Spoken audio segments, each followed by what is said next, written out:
Muy bien, pues seguimos con nuestro seminario. Estamos viendo un seminario de teología sistemática y llevamos ya 46 capítulos. Así que el capítulo de hoy se titula El poder de la Iglesia. Aquellos que tenéis vuestros apuntes, os animamos a que podáis ir rellenando algunas partes. El poder de la Iglesia. Hemos estado hablando en capítulos anteriores sobre la naturaleza de la Iglesia, la importancia de la Iglesia local, la Iglesia universal.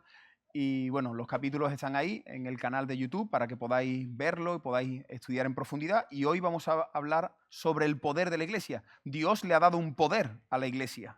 Ahora, ¿en qué consiste este poder?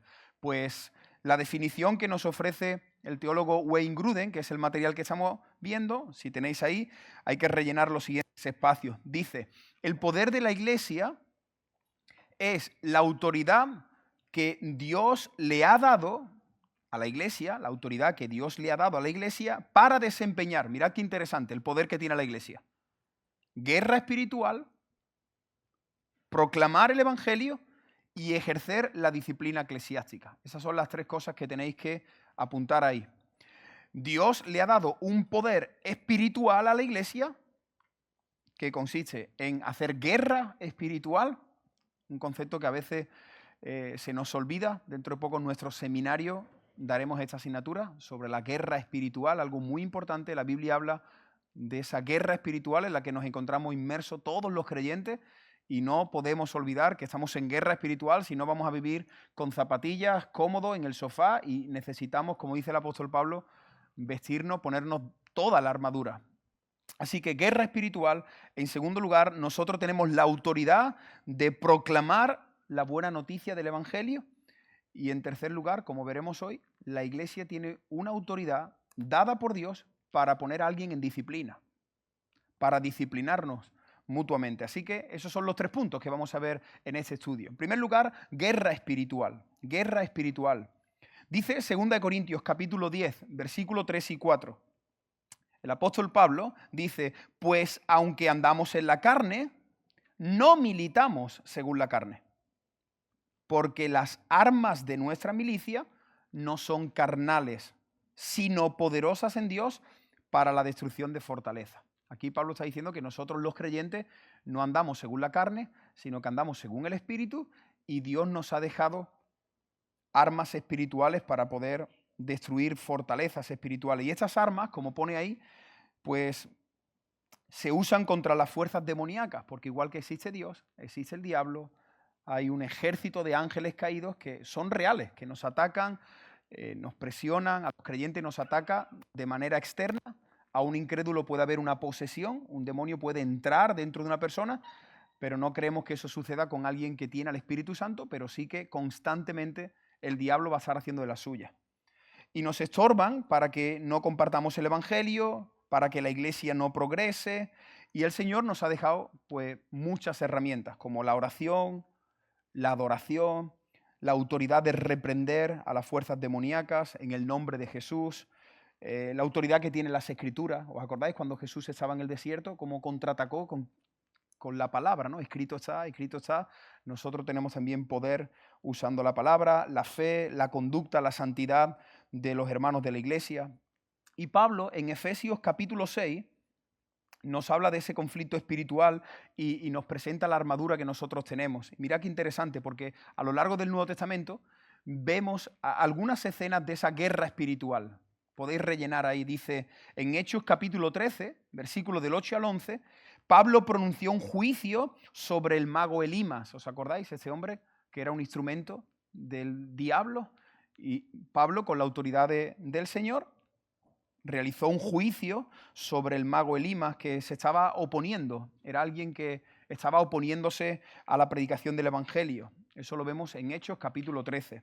En Hechos capítulo 16 vemos a Pablo que reprendió a un espíritu demoníaco que estaba en el interior de una muchacha adivina.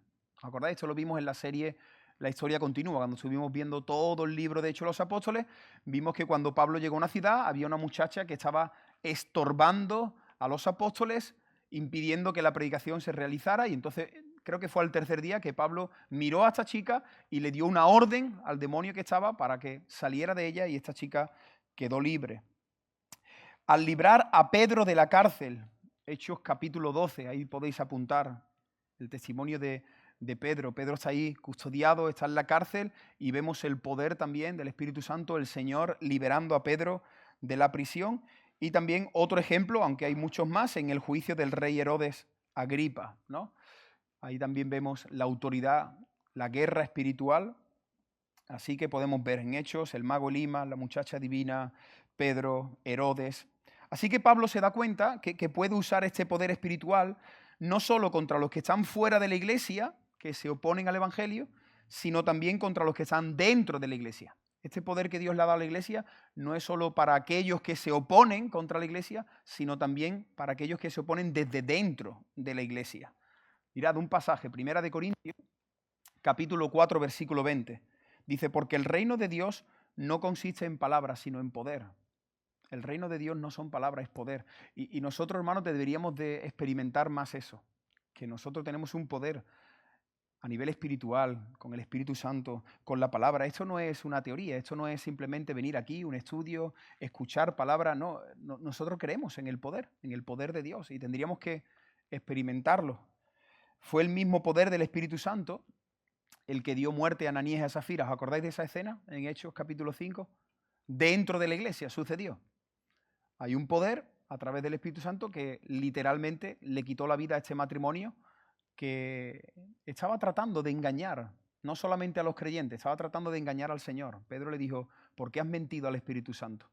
También dejó ciego a Elimas en Hechos capítulo 13, versículo del 8 al 11.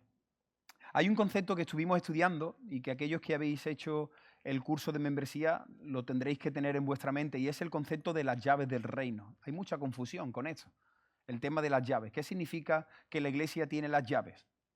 Con este concepto se han realizado barbaridades y locuras en muchas iglesias y en muchas denominaciones con esto de que nosotros tenemos el poder de las llaves. ¿Habéis escuchado ese término de atar y desatar? Yo ato, yo desato, nosotros nos unimos y declaramos juntos. ¿Qué significa que la iglesia, que los creyentes tenemos el poder de las llaves del reino? Esta frase aparece solo una vez en la Biblia. Las llaves del reino aparece solo una vez en la Biblia y es el texto que tenéis ahí en pantalla. Mateo capítulo 16, versículo 19, que dice así. A ti, está hablando Jesús con Pedro, después de esa declaración, donde Pedro ha confesado que Jesús es el Cristo, el unigénito Hijo de Dios, y dice, a ti te daré las llaves del reino de los cielos. Y todo lo que atares en la tierra será atado en los cielos. Y todo lo que desatares en la tierra será desatado en los cielos.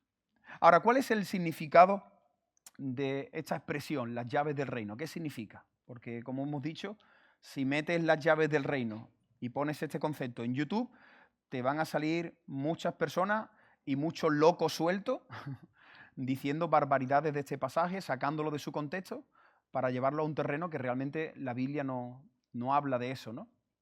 En otras partes del Nuevo Testamento, una llave, hay varios textos que hacen referencia de llaves, lo que puede abrir, lo que puede cerrar, siempre implica autoridad. El concepto, el símbolo de la llave, en Apocalipsis y en otros textos, habla de autoridad, de el poder que se le da a alguien para abrir una puerta o para dar entrada. Eso es lo que significa. Yo tengo una llave que puedo abrir lo que nadie puede cerrar y puedo cerrar lo que nadie puede abrir. ¿Os acordáis de esos pasajes? Así que el concepto de la llave hace referencia a abrir o también a dar entrada a un lugar.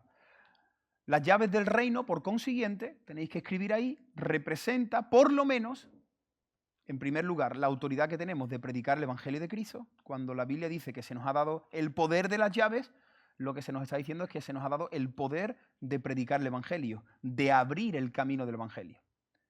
El Señor nos ha dado a nosotros, como creyentes individuales, pero también como iglesia, el poder de las llaves. Nosotros podemos ir a un país, podemos ir a una persona, podemos ir a una ciudad, predicar el Evangelio y de manera simbólica nosotros estaríamos abriendo a nivel espiritual el mensaje del Evangelio a esas personas, ¿no? Estamos abriendo la puerta del reino de los cielos. Cuando tú predicas el Evangelio, le estás abriendo la puerta del reino de los cielos a las personas que están escuchando para que si el Señor toca su corazón puedan entrar.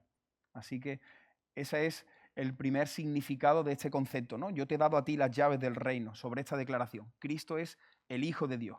todo aquel que confiese que Jesucristo es el Hijo de Dios será salvo, ¿no? Así que esa es la llave. La llave es la confesión que hizo Pedro. Pero hay otro factor muy interesante sobre este concepto de las llaves del reino. Y Jesús completa la promesa en cuanto a las llaves con la afirmación de atar y desatar. ¿Qué significa eso? ¿Qué significa? Lo que tú ates en la tierra será atado en el cielo. Lo que yo he escuchado durante mucho tiempo es que si dos de nosotros nos ponemos de acuerdo y le pedimos algo al Señor, por ejemplo, le pedimos un local muy grande en San Fernando y lo atamos entre nosotros dos y lo declaramos en el nombre del Señor, lo que tú y yo decidamos juntos, el Señor nos lo va a dar. Y no sé si habéis escuchado esa interpretación del texto, pero es la que muchas veces se le da. Cuando dos personas se ponen de acuerdo, cuando dos personas atan algo en la tierra, Dios lo va a atar en el cielo y el Señor nos lo va a dar, pero eso no es lo que está enseñando este texto. Esto es un paralelo cercano, Mateo capítulo 18, en el que atar y desatar significa poner bajo disciplina eclesiástica. Ese es el concepto de atar y desatar. Eso era algo que se utilizaba en el primer siglo a nivel judicial.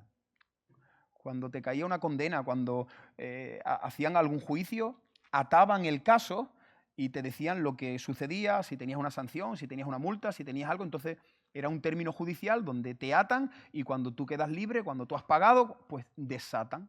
Era un concepto que se utilizaba en aquella época. Y los oyentes que escucharon esto, las palabras de Jesús, lo entendieron.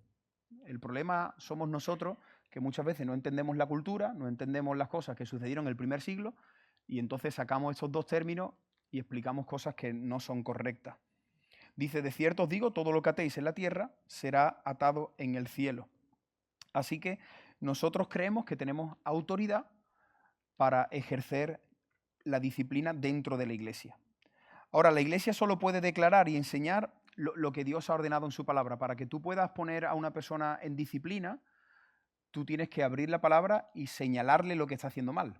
Esto es muy importante. Nosotros no podemos disciplinar a una persona sin tener una argumentación en la palabra, porque la persona esté haciendo algo mal o que yo piense que está mal y ahora yo lo disciplino sin que haya un texto bíblico. Nuestra norma de autoridad, la regla para yo poder, o nosotros como iglesia, poder disciplinar a alguien, siempre tiene que ser la escritura.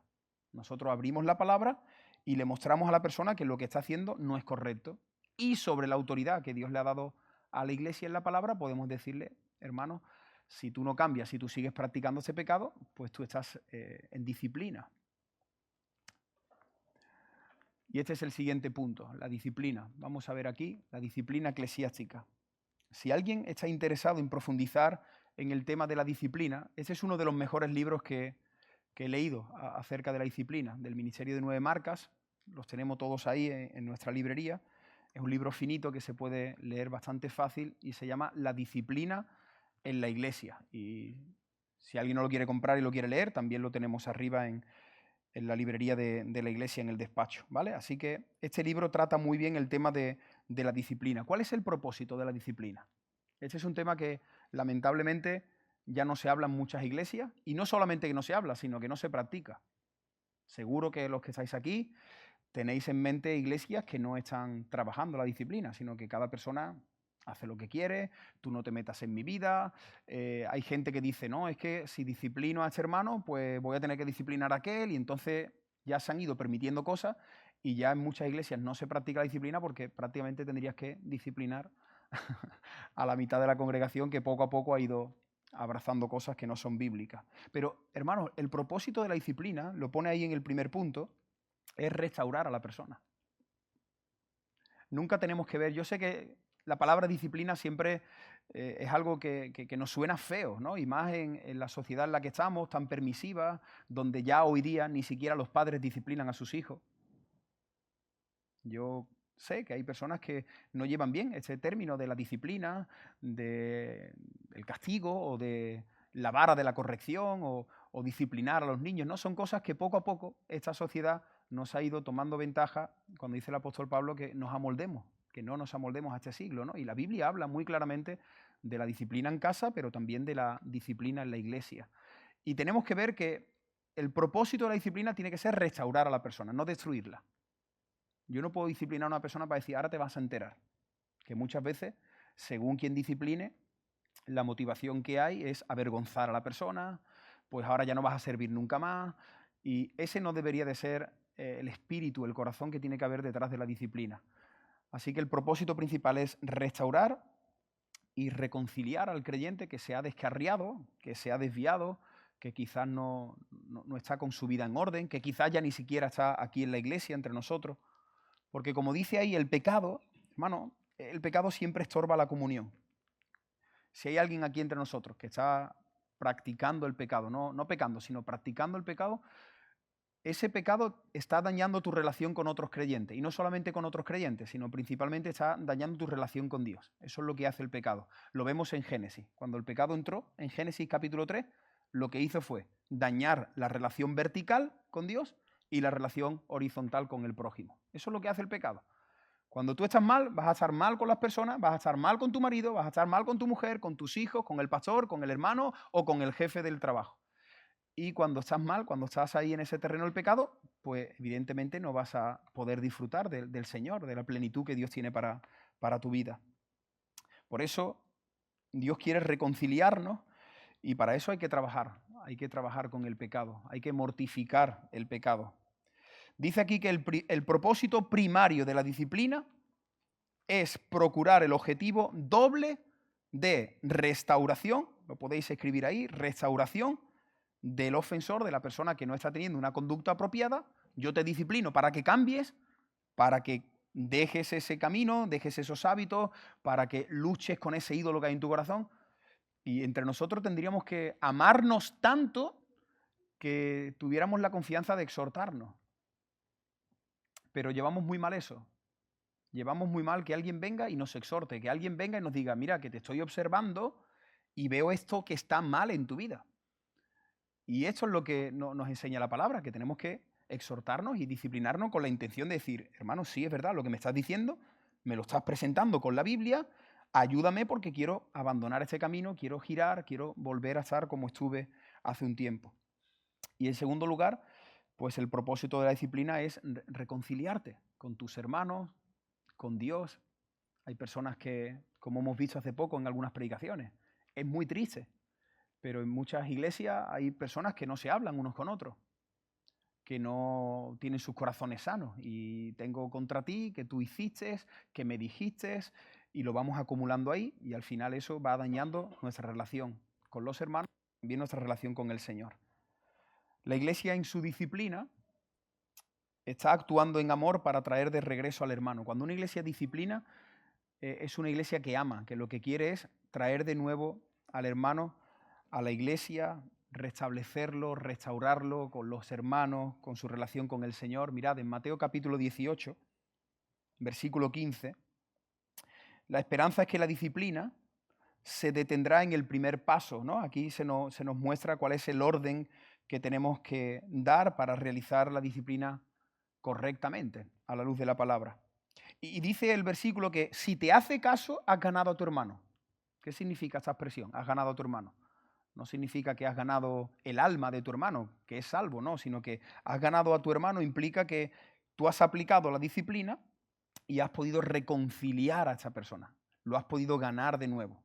Ganar en su relación con los hermanos, lo has podido ganar en su relación con el Señor. Así que Pablo lo que nos recuerda es que nosotros debemos restaurar, es lo que tenemos que apuntar ahí, restaurar al hermano que peca. Y además, esto es importante, según Gálatas capítulo 6, versículo 1, tenemos que hacerlo con una actitud humilde. Cuidado porque muchas veces, hermanos, sobre todo cuando estamos enfadados, cuando nuestro corazón se está llenando de enojo contra alguien, podemos ir con una actitud que no agrada al Señor. Puedo ir de una manera violenta, puedo ir, como se suele decir, dando bibliazos, cortando cabeza, pero esa no es la intención. Nosotros tenemos que ir con humildad a corregir a la persona. Cuando se toma el paso final, si esta persona sigue pecando y continúa pecando, ¿cuál es el último paso? La excomunión. Y hay un momento donde tienes que sacar a la persona de la comunión de la iglesia. Y nuevamente, cuando se hace esto, no es para odiar a la persona, es decir, bueno, pues ya lo echamos y ya no queremos saber nada más de este hermano, que no sabemos si es hermano o no, o de este incrédulo, no, sino que el hecho de expulsar a una persona de la iglesia precisamente es el mismo propósito, ganarlo, ver si echándolo reacciona o en el momento o más adelante. Esa es la intención.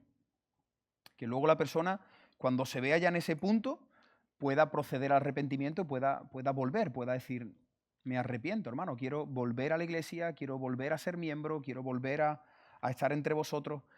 En la Biblia hay varios casos. En 1 de Timoteo, capítulo 1, versículo 20, y además se nos dicen los nombres, dice el apóstol Pablo, de los cuales son Himeneo y Alejandro, a quienes entregué a Satanás para que aprendan a no blasfemar.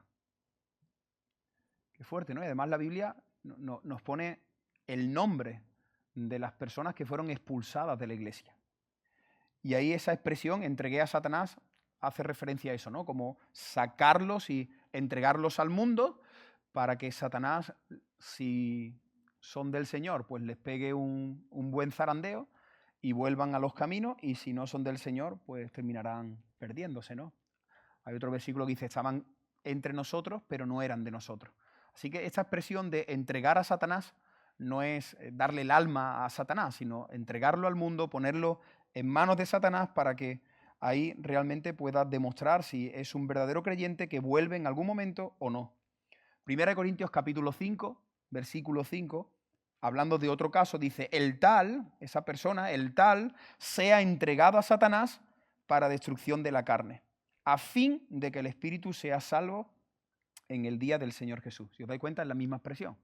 Echamos a esa persona, la entregamos a Satanás, la entregamos al mundo para ver si realmente esta persona se arrepiente o si finalmente demuestra que no es un verdadero creyente.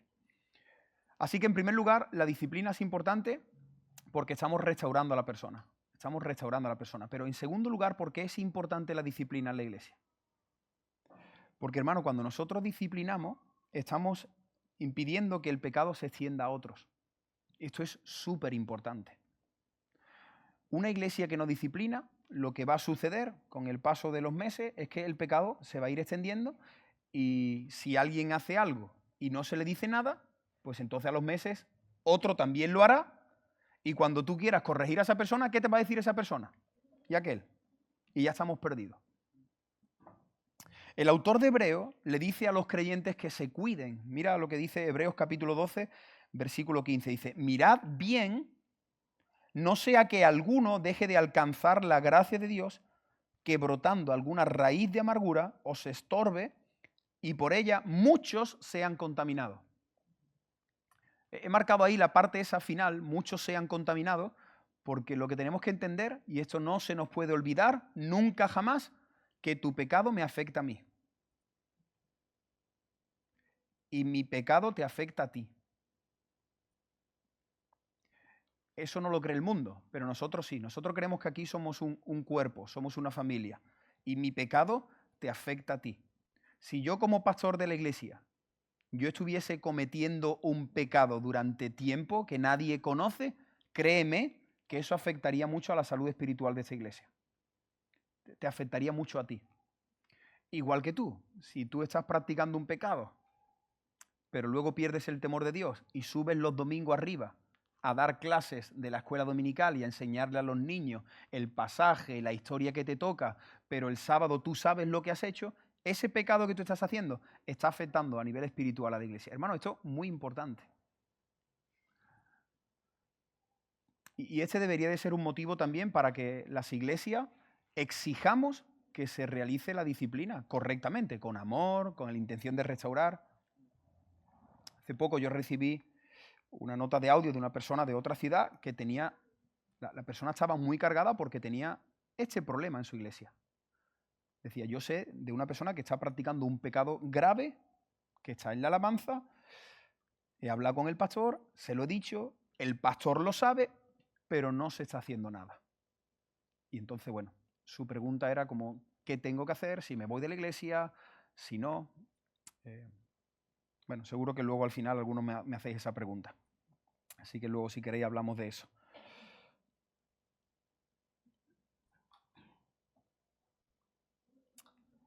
cuando el pecado no se coge a tiempo, pues eso tarde o temprano se va a esparcir.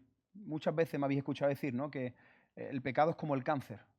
El pecado es como el cáncer. Cuando tú sabes que tiene cáncer, tienes que tratarlo inmediatamente. Si no, el cáncer va avanzando. Va avanzando.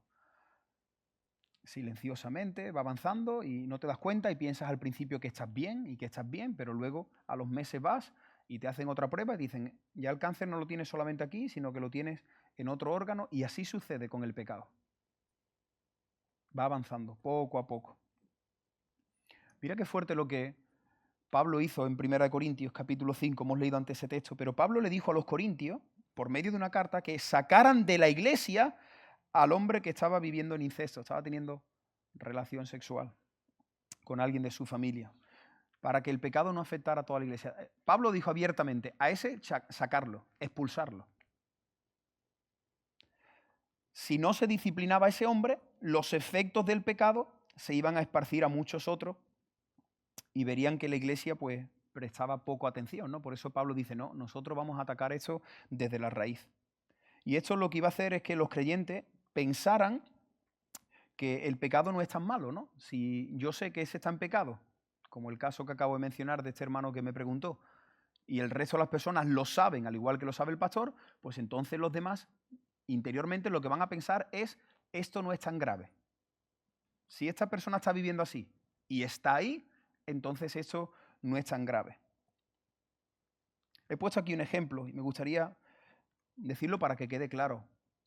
Aquí en esta iglesia nosotros vamos a disciplinar, a la luz de la palabra, cualquier persona que tenga una relación con un incrédulo. Si algún creyente, sobre todo un miembro, por eso es importante la membresía, porque cuando tú estás como miembro, tú lo que estás haciendo es ponerte bajo la cobertura de la iglesia, de los líderes y de toda la congregación, ¿no? Si un creyente empieza una relación sentimental con una persona no creyente, inmediatamente tiene que ser disciplinado. ¿Amén o no?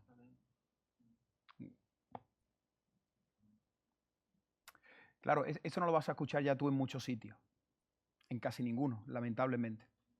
Y por decir estas cosas, pues nos pueden decir muchas. Nos pueden decir que si legalista, que si falto de misericordia, que si religioso. Pero hermano, tú tienes que abrirle la palabra a la persona y señalarle lo que dice la palabra. Y la palabra dice, no os unáis, ¿qué? Yo es igual. No lo dice Moisés. No, pero es que el chico es muy buena gente. Ya, que es muy buena gente. Pero es incrédulo. Se ha bautizado en la iglesia católica de pequeño. No vale. ¿Ha dado testimonio de Cristo? No. ¿Está trabajando las disciplinas espirituales? No. Pero es que Él me respeta. Ya, pero si aquí lo importante no es que te respete a ti, lo importante es que respete a Dios. Es que me quiere. Algunos dicen, es que me quiere. Ya, pero que lo importante no es que te quiera a ti, que quiera a Cristo. y muchas veces, bajo estas mentiras, yo he escuchado a personas que dicen, bueno, pero vamos a tener paciencia porque el incrédulo está empezando a venir a la iglesia y quizá a través de esta relación, dentro de 3 meses o dentro de un año se convierta. ¿Y si no? Que por cierto casi siempre es no. Porque algunos dicen, no, yo conozco una persona que empezó con un incrédulo y luego se convirtió. Yo te enseño 1000 personas que sufrieron las consecuencias. Y aparte, aunque el incrédulo se haya convertido en esa relación comenzó en un terreno pecaminoso. No, es que yo conozco una persona que salió con un incrédulo y luego se convirtió ya, pero todo ese tiempo estuvo pecando. Es así. Entonces nosotros, entendiendo esto, y por eso quiero ser muy práctico, y que quede esto aquí entre nosotros, debería de estar aquí toda la iglesia, pero si no, pues que luego lo escuchen en vídeo, para que, como se suele decir, ¿no? El que avisa, ¿no? No es un traidor, ¿no? Estamos advirtiendo. ¿Y esto qué va a producir esto? Pues en el corazón de todos los creyentes y de todos los solteros. ¿Cuántos solteros hay aquí? Todos los solteros que estáis aquí. Cuando escucháis esto, lo que debería de producir esto en vuestro corazón es temor del Señor. Temor del Señor. Y cuando tú estés en el instituto y estés en la universidad y un chico no creyente o una chica no creyente te conquiste tu corazón y te enamore y te diga muchas cosas, tú tienes que entender, no que Moisés peinado, sino que la Biblia te dice no. Y cuando Dios te dice no, no te quiere cortar el rollo, como dicen los jóvenes. Cuando Dios te dice no, te quiere bendecir, quiere darte algo mejor. Que no te engañe el diablo. Que el diablo es el que viene a susurrarte, a decirte, hay que ver cómo es Dios. Que no te deja comer de ningún árbol del huerto. Eso fue lo que le dijo. Eso es una mentira, sí, me ha dicho todo lo contrario.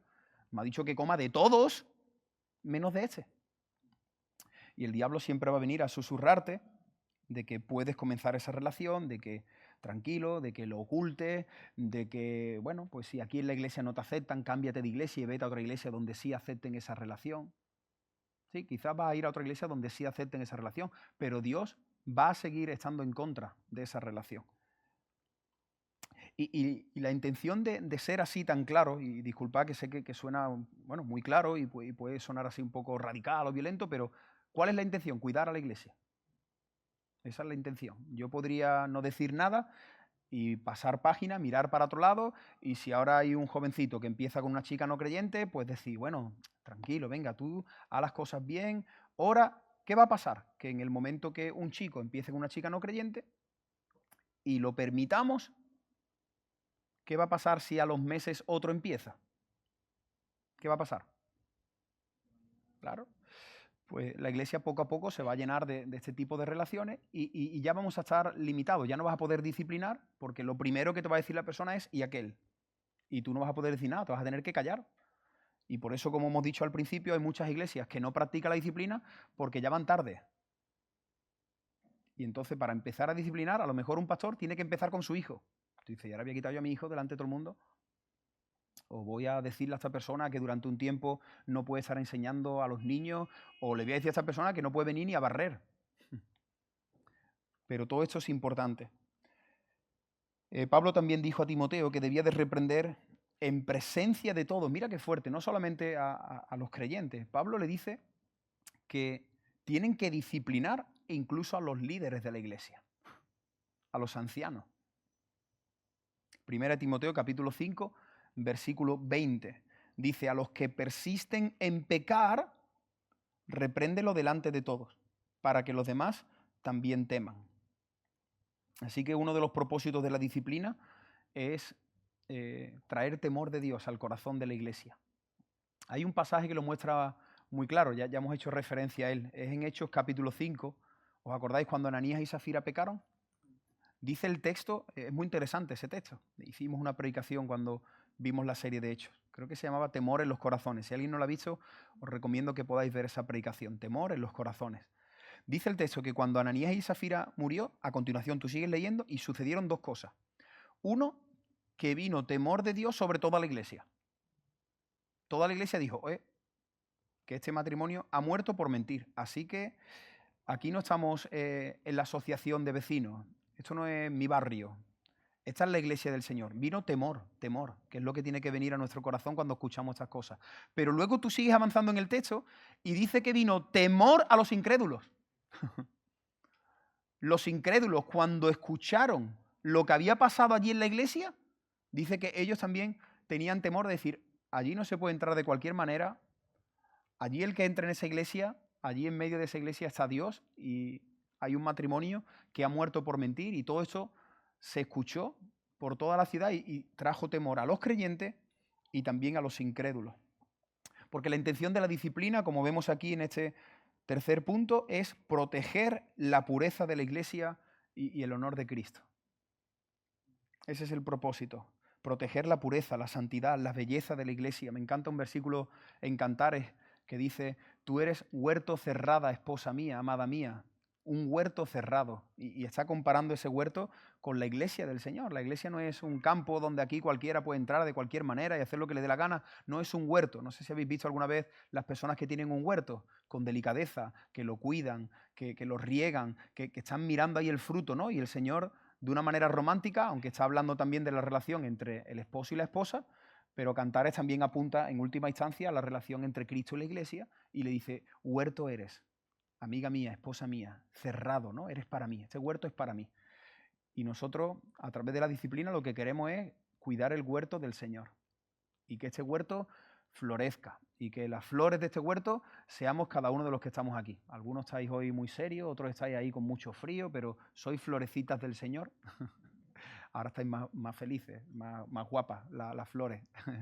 Así que somos el huerto del Señor y cuando disciplinamos y cuidamos todo esto es por cuidar la pureza de la iglesia, ¿no? Y yo creo que cuando hacemos estas cosas el Señor sonríe. Y cuando hacemos estas cosas el Señor bendice. Recuerdo una ilustración que puse, no sé en qué predicación, algunos acordaréis.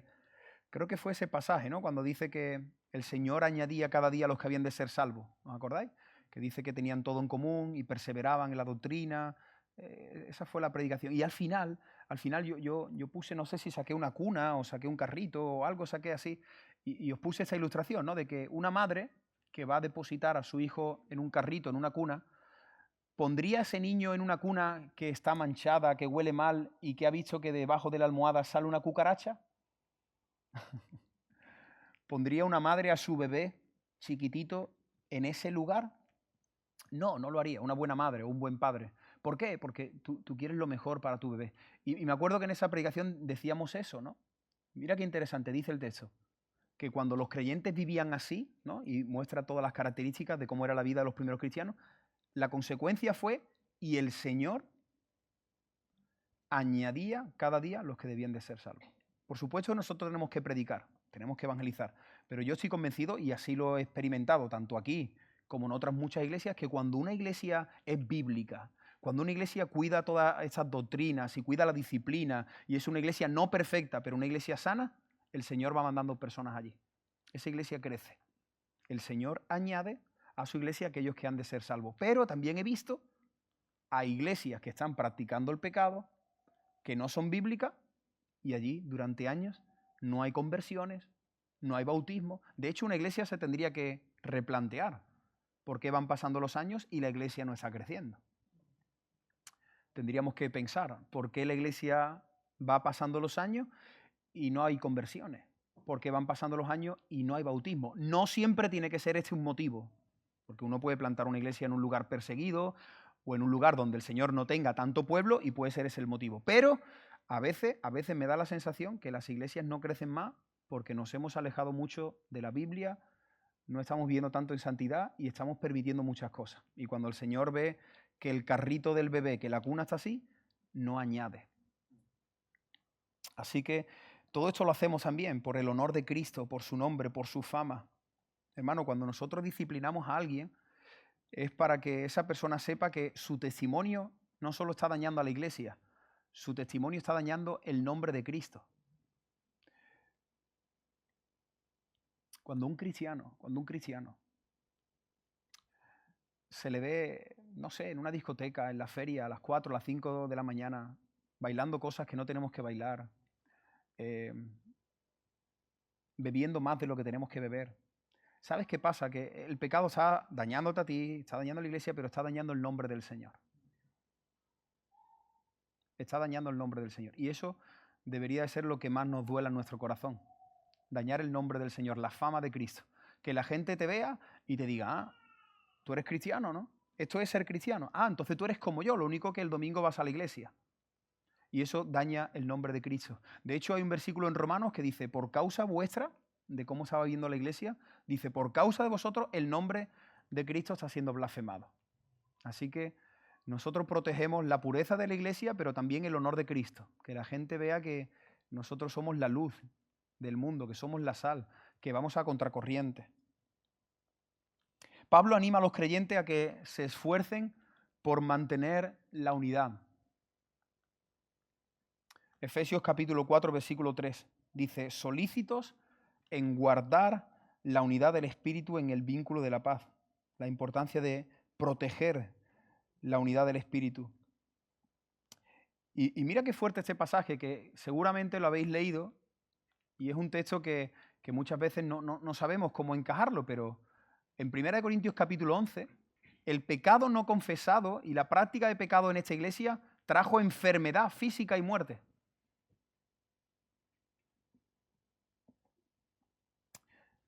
Y además está en el contexto del pasaje de la Santa Cena, ¿no? Que se lee prácticamente siempre que se realiza este acto, esta ceremonia en nuestras congregaciones, ¿no? Dice, de manera que cualquiera que comiera este pan o bebiera esta copa del Señor, atención, indignamente, será culpado del cuerpo y de la sangre del Señor. Por tanto, pruébese cada uno a sí mismo. O sea que antes de coger el pan y tomar el vino, tú tendrías que haberte examinado ya en casa. No es la última canción después de la predicación. Tú tienes que venir ya con el examen hecho. de analizar tu vida. Señor, ¿mi vida está en orden para yo tomar eso? Dice la Biblia, ¿no?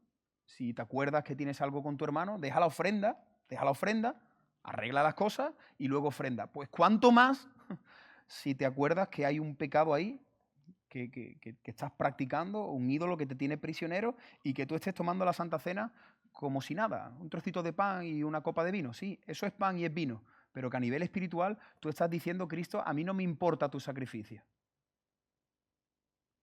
Cristo, tú no eres el Señor de mi vida. Yo estoy aquí con el pan y con el vino, pero tú sabes que ayer sábado a las 3 de la mañana yo estuve teniendo relaciones con mi novia. Y me da igual, Cristo. Aquí vengo y me tomo el pan y el vino. Cuidadito.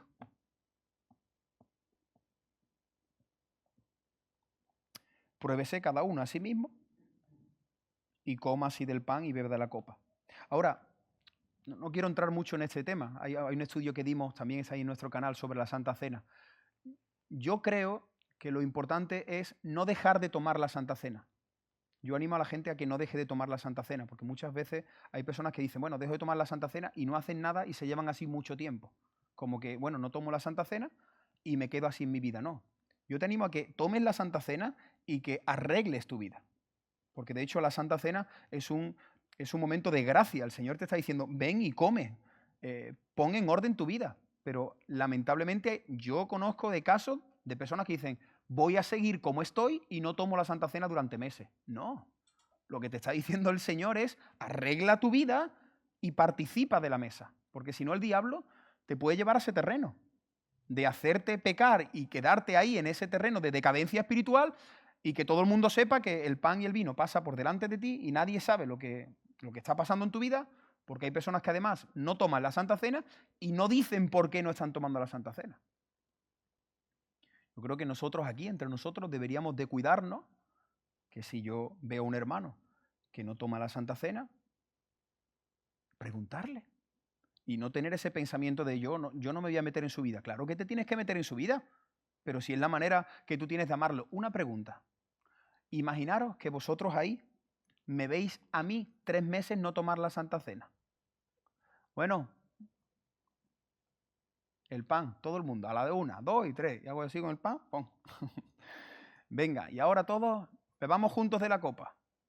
Tú dices, bueno, a lo mejor Moisés, como estoy en el segundo turno, pues a lo mejor no lo ha hecho porque lo ha tomado en el primero, pero al mes siguiente vienes al primero.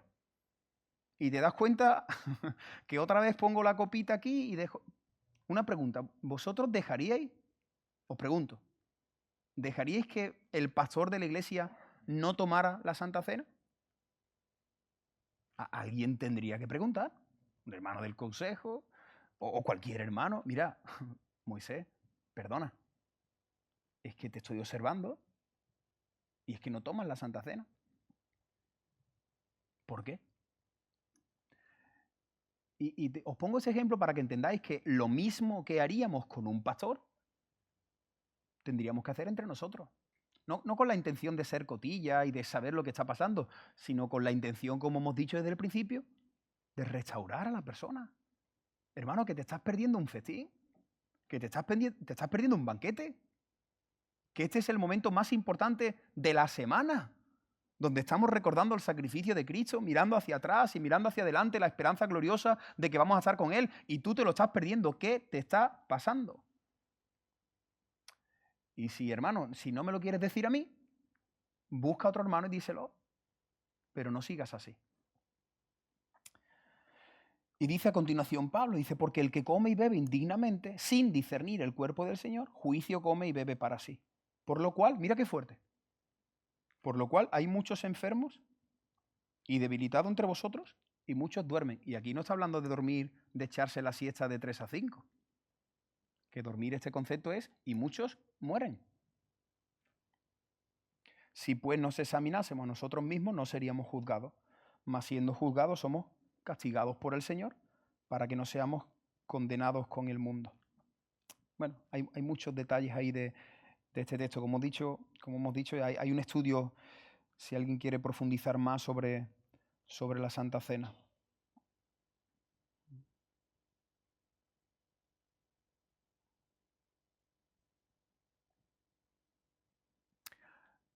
Dice aquí, el Señor se desagrada con la iglesia por tolerar desobediencia externa y no ejercer la disciplina. Apocalipsis capítulo 2, versículo 20. ¿Os acordáis? Creo que fue en el primer año o en el segundo que hicimos una serie de predicaciones que fueron las 7 iglesias del Apocalipsis. ¿Os acordáis? Algunos lleváis aquí 7 años, 8 y más. Pero hicimos una serie de estas 7 iglesias y algo que veíamos en común es que, excepto en una iglesia, en todas las demás el Señor exhorta a todas las iglesias, a todas. Tengo contra ti, tengo contra ti, tengo contra ti. Pero en una iglesia, en esta en particular, dice, no solamente tengo contra ti, sino es que además lo que tengo contra ti es que lo estás tolerando. Mira esa palabra, que toleras. Parece ser que había o una mujer llamada Jezabel, o algunos teólogos dicen que más bien el espíritu de Jezabel operando en ciertas personas. Cuando se habla de Jezabel, no es que la mujer se llamara Jezabel, sino que en el Antiguo Testamento había una mujer muy malvada llamada Jezabel, y entonces aquellas personas que actúan de esa manera, pues a veces se le dice, tienes el espíritu de Jezabel, ¿no? Entonces dice aquí, tienes a una mujer que sí está actuando así, con rebeldía, con malicia, que está dañando a la iglesia desde dentro, y tú lo estás tolerando. Así que nosotros tenemos que tener mucho, mucho cuidado con tolerar el pecado, tolerar el pecado. Y Dios nos va a pedir cuenta a todos, a nosotros como iglesia, y también la Biblia dice que a los pastores. Los pastores dicen que cuando estemos delante del Señor, no sé cómo será ese momento, pero daremos cuenta por nuestras vidas. Por supuesto que entraremos por los méritos de Cristo, pero yo no sé cómo será ese momento, pero los pastores vamos a dar cuenta de lo que hemos hecho con la iglesia del Señor. Por eso la importancia de estudiar, por eso la importancia de estar muy seguro de lo que decimos, por eso tenemos que quemarnos las pestañas para decir, así dice el Señor, y que eso lo diga el Señor. Porque hay del hombre y de la mujer que dicen, así dice el Señor, y eso no lo dice el Señor. Que hay mucha gente que hoy día quiere enseñar, predicar, pero eso es un privilegio, pero es una gran responsabilidad. Y si nosotros no abrazamos esa gran responsabilidad, pues vamos a tomarnos esto como que, bueno, yo quiero predicar y que me inviten, ir para allá y compartir en YouTube y ser famoso. Tú tienes que abrir la Biblia y saber interpretarla y aplicarla correctamente, porque si no el Señor te va a decir, yo no he dicho eso.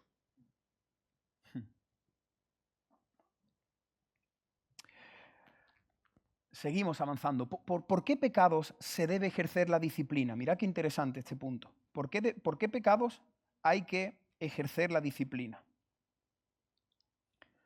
Pues dice que no parece haber ninguna limitación explícita, especificada para la clase de pecados que deben quedar sujetos a la disciplina. Los ejemplos de pecados que están sujetos a la disciplina en el Nuevo Testamento son extremadamente diversos. No hay una lista de, pues estos son los pecados que tú tienes que disciplinar. No, vemos muchos y ahí podéis apuntar. Romanos capítulo 16, vemos disensiones. A una persona que está creando disensión, en la iglesia lo tienes que disciplinar. Alguien que está creando división. Alguien que está generando mal ambiente, que está criticando, que está murmurando, lo tienes que disciplinar. Si no se arrepiente, si sigue haciéndolo. Incesto, como hemos visto antes, relaciones sexuales. Hubo un momento que tuvieron que disciplinar a personas que no querían trabajar. Eso es interesante, como aquí nos pongamos a ver quién no quiere trabajar. Sí, ya lo dijimos en una reunión de hombres. Hay gente que no quiere trabajar. Hay gente que quiere estar 6 meses con la ayuda que te da el Estado. Pero tú puedes trabajar ya, pero es que entonces me quitan los 6 meses del Estado. Pero no quieres trabajar, pero quiero trabajar después de que me quiten. No quieres trabajar, ¿no? Claro. Y cuidado porque el sistema de nuestra sociedad, el gobierno, pues lo que está generando es eso.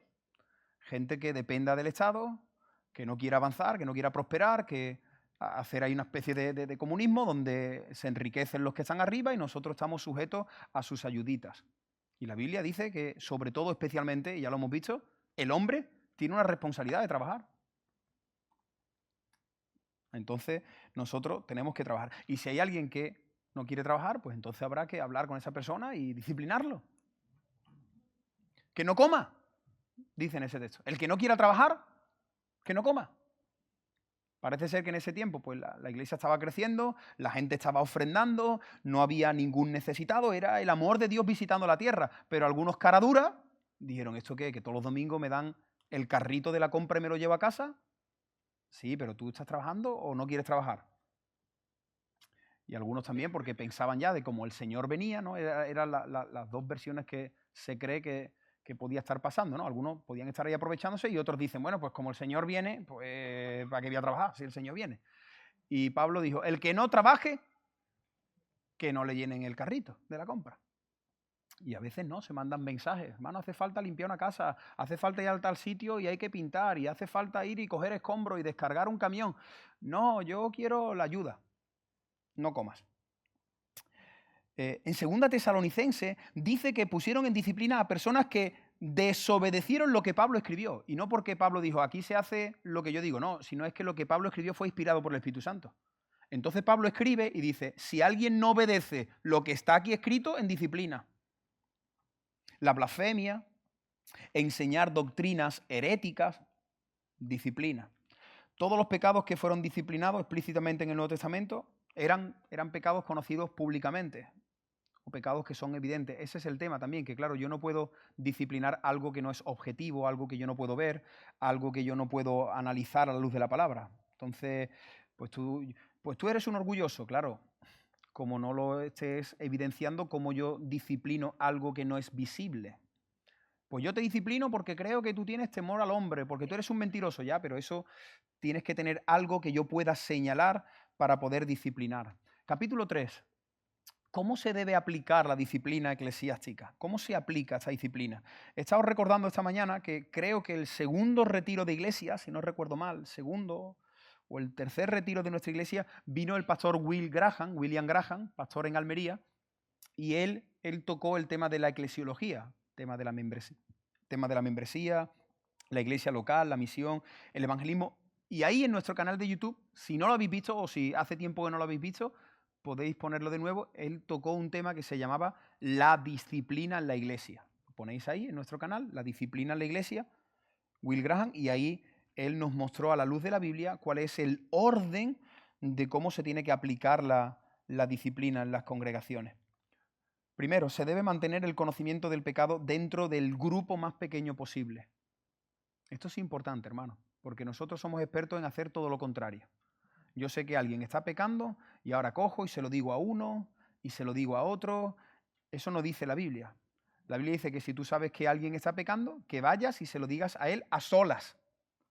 Y si ahora somos 2, 3 hermanos que sabemos el pecado de una persona, vamos a cuidar al hermano. Y que quede entre los 2 o 3 que lo sabemos, entre los 2 o 3 que lo hemos visto pecar. Esto no podemos estar ahí haciendo daño y diciéndole a la gente, pues yo he visto, pues yo sé. No, hermano, el orden es que nosotros tenemos que cuidar a la persona para que proceda al arrepentimiento, para que no se termine alejando, para no hacerle daño a su reputación, porque a lo mejor puede ser que el hermano luego vuelva arrepentido y si hay menos gente que lo sepa, pues mejor. Yo tengo situaciones de personas que sé que están viviendo en mucho desorden y estoy tratando de tenerlo ahí para que por mi parte no sea que la gente lo sepa. Si tú lo quieres mostrar, pues entonces ya es tu responsabilidad. ¿Os acordáis de los hijos de Noé? ¿No? Vieron la desnudez de su padre y uno salió y se lo dijo a todo el mundo y vino maldición sobre él, pero los otros vieron la desnudez y entraron de espaldas y cubrieron. Nosotros estamos llamados a cubrir, no a tolerar, pero a cubrir. Yo sé que un hermano está en pecado, hermano, esto vamos a arreglarlo, vamos a pedir ayuda, pero esto vamos a intentar que quede aquí, que quede aquí. Ahora, ¿qué pasa? Que si la persona sigue, pues entonces la disciplina va a ir aumentando hasta que haya una solución. Ese es el orden que vemos ahí en Mateo. Vale, va a quedar aquí entre nosotros, pero que esto no puede seguir así. Y si la persona sigue, pues entonces ahora tengo que ir con un testigo. Mira, hermano, puedes venir conmigo a hablar con esta persona y entonces vas con otro. Y si la persona sigue, pues finalmente lo comunicas a la iglesia. Por cierto, ¿te has dado cuenta? Mateo capítulo 18, versículo 17. Mira lo que dice. Díselo a la iglesia. Díselo a la iglesia. Yo os pregunto, ¿quién es la iglesia? díselo a la iglesia. Os pregunto, ¿quién es la iglesia? ¿Quiénes son la iglesia? Esta es una argumentación más para defender ese concepto, que aunque no aparece el nombre en la Biblia, pero estoy convencido que es un concepto bíblico, la importancia de la membresía. El que es miembro es de la iglesia local. El que no es miembro es de la iglesia universal. Pero cuando la Biblia dice reúne y díselo a la iglesia, por ejemplo, imaginaros que yo tengo que aquí informar a la iglesia. ¿A quién se lo digo? Porque aquí hay hermanos que nos visitan, que llevan 3 meses, que llevan 6. Hay hermanos que a lo mejor están un tiempo y luego se marchan. Entonces, el concepto de la membresía es súper importante. Y cada iglesia tendrá su manera de hacer la membresía. Yo creo que en el Antiguo Testamento, en la iglesia primitiva, yo creo que de alguna manera ellos sabían quién eran las personas de la iglesia. Cuando tuvieron que buscar a diáconos, dijeron, buscad entre la iglesia, de las personas de la iglesia, pues de los que estén comprometidos, de los que se hayan bautizado y estén asistiendo. No sé si tenían un libro, no sé qué es lo que hacían en la iglesia primitiva, pero que el concepto de la membresía es importante porque hay muchos pasajes que muestra esto, ¿no? Díselo a la iglesia, claro, ¿a quién se lo digo, no? Los líderes van a tener que reunirse para aconsejar, para disciplinar, para restaurar al que está pecando. Y si finalmente, como hemos dicho, si continúa, pues entonces hay que comunicarlo a toda la iglesia, ¿no? No sé si va ahí. Ahora sí. No. Aquí está el texto, ¿no? Dice, otra vez os digo que si 2 de vosotros se pusieren de acuerdo en la tierra acerca de cualquier cosa que pidieren, les será hecho por mi Padre que está en los cielos. Porque donde están 2 o 3 congregados en mi nombre, allí estoy yo en medio de ellos. Jesús promete estar en medio de nuestras reuniones y ahí en medio de esas reuniones Él va a ejercer esa disciplina con la autoridad que nosotros tenemos a la luz de la palabra, ¿no? Dice aquí, si esto se debe hacer alguna vez, toda la iglesia entonces sabrá que a la persona que ha fallado, que ha errado, ya no se le considera miembro de la iglesia. Y entonces cuando a una persona ya se le expulsa, la excomunión, entonces ahí ya sí se le dice a la persona, hasta que tú no te arrepientas, tú no puedes participar del pan y el vino. No eres bienvenido a la mesa del Señor. Esto es la máxima señal de excomunión es esa, decirle a una persona, tú no tienes que participar de la mesa. Y aquí en la iglesia no eres bienvenido. Conozco de casos que se ha expulsado a la persona y la persona sigue asistiendo a la iglesia. Y sigue sentada y cuando pasa la copa y el pan, mete en la mano. Pero bueno, eso lo está haciendo él ya de manera personal, pero como iglesia no lo consideramos hermano nuestro y no está en el orden del Señor. Así que ese es el paso definitivo, cuando tú ya tienes que expulsar a una persona. Incluso hay algunos textos en la Biblia que se nos dice que no tengamos ni relación con ellos. Mira, 1 Corintios capítulo 5 dice, más bien os escribí que no os juntéis con ninguno. Mirad este texto, hermanos. No os juntéis con ninguno que, llamándose hermano, fuere fornicario, avaro, idólatra, maldiciente, borracho, ladrón, con el tal ni aun comáis. Fuerte, ¿no? Pablo dice que si hay una persona en la iglesia que dice, no, yo soy creyente, pero que está en fornicación, que a ese no lo invita a tu casa a comer. ¿Con qué intención? Con restaurarlo. Con la intención de decirle, que esto no está bien.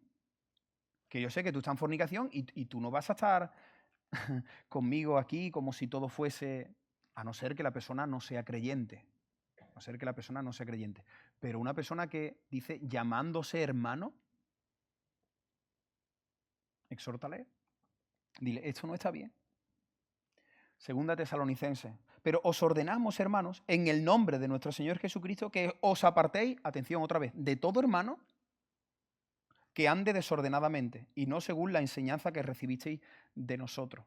Aquí lo importante es eso, de alguien que es creyente y tiene su vida en completo desorden y está enseñando cosas en contra del Evangelio, en contra de la palabra, una doctrina completamente diferente, una doctrina que atente a doctrinas fundamentales, te dice la palabra, no quedes con esta persona. Yo no me vería con ciertos predicadores o con ciertas personas del mundo evangélico. No podría llamarlo hermano, no podría extenderle la diestra, ¿no? Como dice en el Nuevo Testamento, ¿no? De compañerismo. Segunda de Tesalonicenses, capítulo 3, dice, si alguno no obedece a lo que decimos por medio de esta carta, el texto que os he mencionado antes, cosas que Pablo escribió inspirado por el Espíritu Santo, dice, a ese señaladlo. Y no juntéis con él para que se avergüence. Pero Pablo, qué radical, qué bruto, qué bestia, qué malaje eres, Pablo. ¿Qué le dirían a Pablo hoy día? Todo eso y más. Pero lo dice el apóstol Pablo, que por cierto el apóstol Pablo es un corazón con dos patas. El apóstol Pablo ama.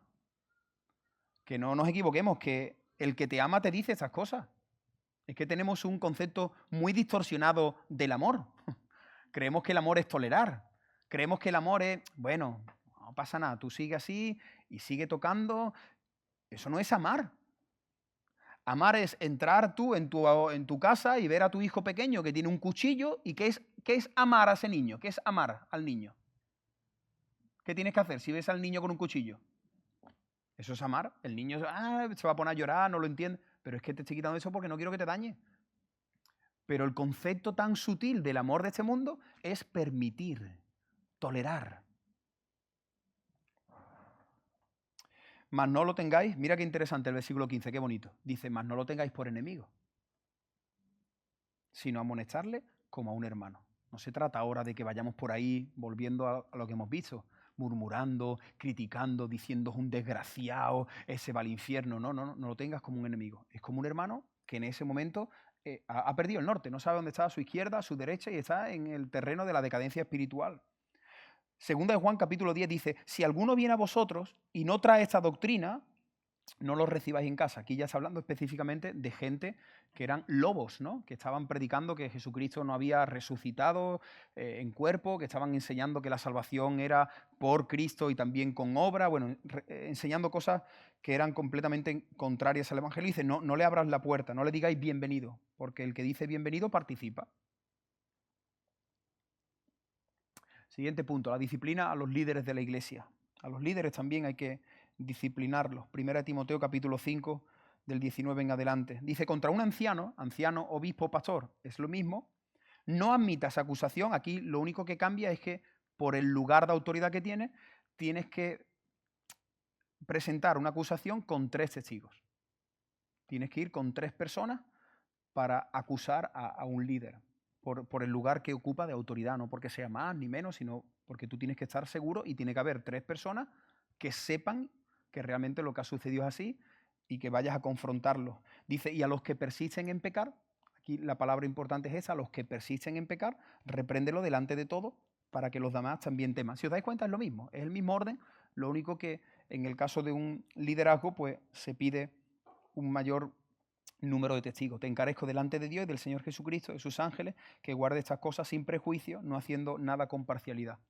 El último caso público que ha sucedido precisamente así ha sido pues de este o hermano o creyente o incrédulo, Steve Lawson, que bueno, pues después de muchos años ha salido a la luz que ha estado en una relación en desorden, siendo infiel a su mujer, y ahí hemos visto precisamente, yo que he estado siguiendo un poquito este caso, hemos visto todo ese proceso. Incluso hubo un comunicado donde los líderes y los pastores, pues juntos dijeron, esto es así, estamos de acuerdo, conocemos el caso y este hermano de momento no se arrepiente, así que no lo reconocemos, lo expulsamos y bueno, ahora a esperar que el Señor muestre si es suyo o no.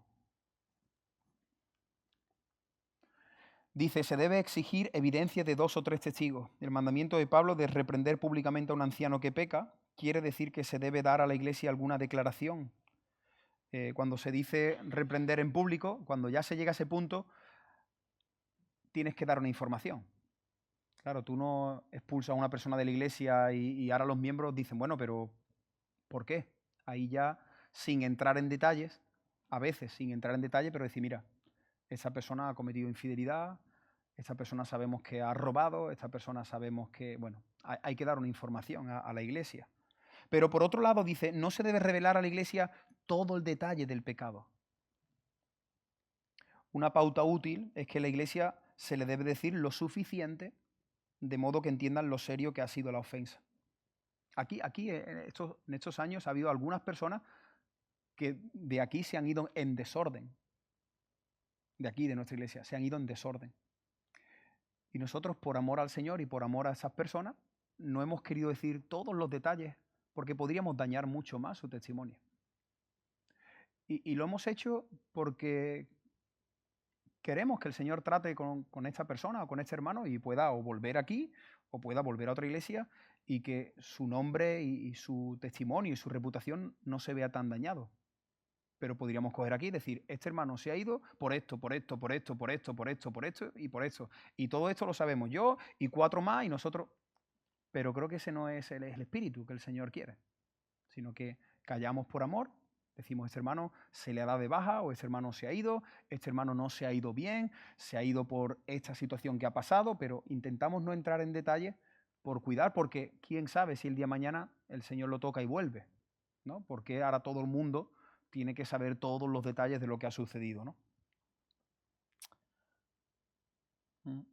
Pueden comprender y respaldar el proceso de disciplina, lo segundo que pone ahí, que cuando tú explicas, pues claro, la iglesia, hay personas que o líderes que no informan a la iglesia, ¿no? Sino que disciplinan y ahora la gente dice, bueno, pero ¿por qué han disciplinado? ¿Qué ha pasado? Hay que dar una explicación, porque si no también puede generar en la iglesia pues confusión, duda, inquietud. Entonces hay que decir algo. Y lo tercero dice después que no vayan a creer que se les restó importancia o se tapó el pecado, ¿no? Imaginaros que no se informa a la iglesia, pues entonces la gente puede pensar o que no se le está dando importancia o que no se nos está haciendo transparente, no se nos está informando de lo que está pasando.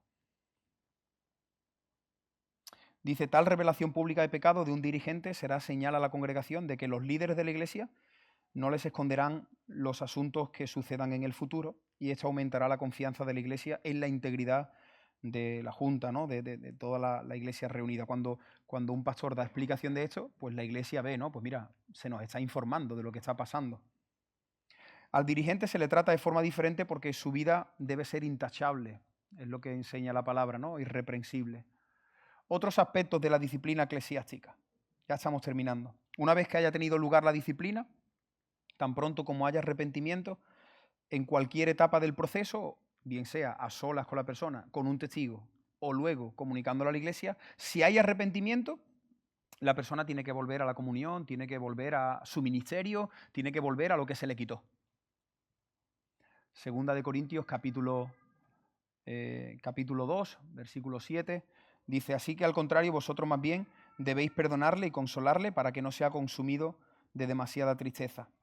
Por lo cual os ruego que confirméis el amor para con él. ¿Pasa? ¿Hay más imágenes?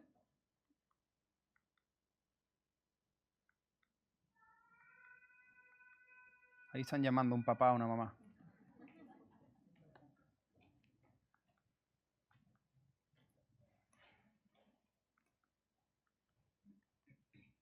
Aquí, este.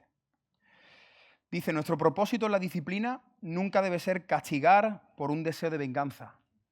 Esto también hay que tener mucho cuidado porque, claro, imagínate que tú tienes el poder por estar en un lugar de autoridad y que alguien te ha hecho mucho daño y tú dices, ah, sí, pues ahora te va a enterar. Ahora te va a enterar. Y muchas veces hay gente que disciplina desde el odio en el corazón o desde el dolor. Entonces, como si alguien me ha hecho daño a mí personalmente y digo así, ¿no? Pues ahora te vas a enterar. Ahora me voy a vengar. Ahora toda España va a saber, ¿me entiendes? Eso hay que tener mucho cuidado. O ahora te voy a disciplinar y vas a estar 3 años sin tocar, ¿no? Muchas veces cuando el daño es personal, a veces no disciplinamos con amor, ¿no? No disciplinamos con el orden que el Señor quiere. Dice aquí, la actitud con que se aplica la disciplina en toda etapa también es muy importante. Debe hacerse con humildad y con genuino aprecio por nuestra propia debilidad. Esto me ha gustado mucho y me ha hecho que pensar, hermano, si algún día tú tienes que exhortar, escucha bien esto, si algún día tú tienes que exhortar o disciplinar a alguien, hazlo como te gustaría que te lo hicieran a ti. ¿Por qué? Porque puede ser que dentro de un tiempo tú te veas ahí. Eso es súper importante. ¿Me entendéis? La Biblia dice que nosotros tenemos que hacer las cosas como si fuesen también para nosotros mismos. Y tú tienes que decir, si yo voy a exhortar a esta persona que tengo una cita y voy a quedar en una cafetería o en el despacho en mi casa y la voy a confrontar, usa las palabras, los argumentos que a ti te gustaría que hicieran contigo. Yo creo que esto es muy interesante, ¿no? Nos puede nos puede dar mucho amor y mucho tacto a la hora de exhortar. Porque a veces cuando alguien está en pecado y nosotros estamos en ese momento bien, podemos tener poca misericordia, poco tacto, exigirle, decirle las cosas con un tono que... Y dices tú, bueno, ten cuidado porque hace un tiempo tú estuviste ahí. O ten cuidado porque dentro de un tiempo tú puedes estar ahí. Así que creo que este detalle es súper importante. Dice Gálatas 6.1. Hermanos, mira qué bonito este texto. Si alguno fuere sorprendido en alguna falta, vosotros que sois espirituales, restauradle, otra vez, la palabra está importante, restauradle, el principio de la disciplina, con espíritu de ¿qué? De mansedumbre, con humildad, considerándote a ti mismo, no seas que tú también seas tentado. O sea que si ahora este hermano es público de que le ha sido infiel a su mujer, ten cuidado cómo hablas tú de él, no sea que el día de mañana tú también caigas en ese pecado.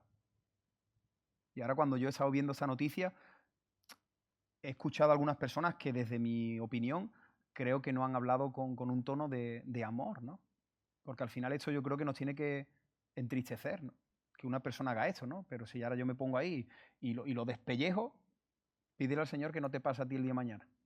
Porque como te pase, va a haber 20 personas que están esperando que a ti te pase para devolvértela, ¿no? Y nosotros no tenemos que alegrarnos, hermanos. Nosotros, de hecho, sabéis, ¿no? Aquí en nuestras asambleas, cuando hemos informado de hermanos que causan baja, siempre lo decimos, ¿no? Cuando causan baja por algún motivo de que ya no se están congregando, sus vidas están mal, siempre decimos que esa es la parte más triste de toda la reunión y siempre hacemos lo mismo, que es orar por esas personas. No podemos alegrarnos. Pues ya se ha ido. Menos mal que ya se ha ido, ya que se vaya a otra iglesia. Esa no tendría que ser nuestra actitud, ¿no? Ahora, tampoco es sabio, dice aquí el autor, que no es sabio ponerle una fecha. Yo he escuchado a algunas personas que, por ejemplo, disciplinan a alguien y dicen, pues 3 meses sin participar de la alabanza. No pongas una fecha. No se trata de poner una fecha, se trata de ver frutos en su vida. Mejor tú le dices, mira, durante un tiempo no vas a estar sirviendo y no es por castigarte, es por cuidarte. Es porque no quiero que estés haciendo algo perdiéndole el temor a Dios. Entonces, como te quiero, lo que queremos es que cuando tú vuelvas a servir, tú estés bien. ¿Pero esto cuánto tiempo va a ser? No. El tiempo lo pones tú. El tiempo lo pones tú. Si vemos que hay un verdadero arrepentimiento y que estás dando fruto de arrepentimiento, pues vuelve, porque aquí no tenemos ningún problema. Pero a veces alguien puede caer en ponerle una fecha. Y claro, dice 5 meses. Y claro, después de 5 meses vuelve. Pero tú no sabes cómo ha vuelto. Si sigue igual o peor, ¿no? Y por último, con esto terminamos. Mira qué bonito. Dice que finalmente debemos notar que inmediatamente después del pasaje de la disciplina en Mateo 18, qué curioso que inmediatamente la enseñanza que viene a continuación habla del perdón. ¿Os acordáis del pasaje que dice, ¿cuántas veces tengo que perdonar? Dice 70 veces 7, ¿no? Y aquí el autor nos dice que él cree que está conectado la disciplina con el perdón, en el sentido de que, hermano, si nosotros disciplinamos a alguien y esa persona verdaderamente se ha arrepentido, tendríamos que perdonarlo y abrirle de nuevo la iglesia y darle oportunidad que sirva. Y conozco muchos casos que han experimentado el perdón de Dios, pero no el perdón de la iglesia. Y eso es muy triste. Que Dios perdone, pero que nosotros no. No, pues que un pastor haya cometido un pecado y ahora Dios lo perdone, pero diga a la iglesia, no, a este ya no lo perdonamos.